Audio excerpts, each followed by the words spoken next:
In the last video, we installed Android Studio and configured it with all the required dependencies. We are now ready to install an Android emulator on our system, which we'll be using to run our Flutter apps. So to do that, we can head over to Tools and select AVD Manager, or alternatively, you can also look for this icon to the top right corner of the IDE and start AVD Manager like this. So let's do that. And here we're presented with this window where we can create a new virtual device. So we're going to do this.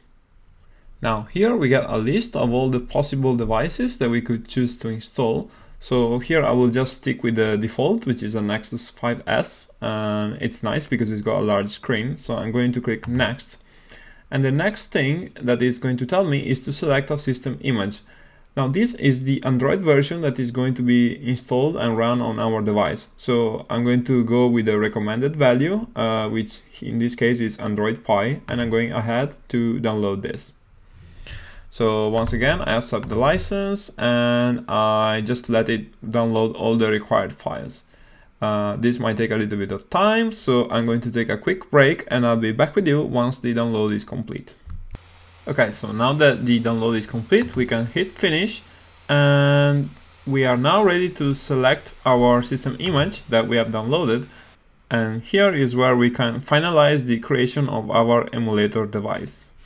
So after pressing finish on the previous screen, we land on this list again, where we can see that the emulator has been created.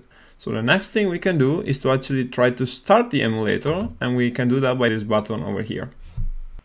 Okay, so our emulator is now starting up. This might take a little bit of time the first time we do that.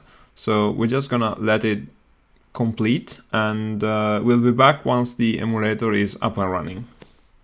Alright, so our Android emulator is now finally up and running, which is great news. In the next section, we're going to create a simple Flutter app and run it on this emulator so that we can verify that everything works correctly.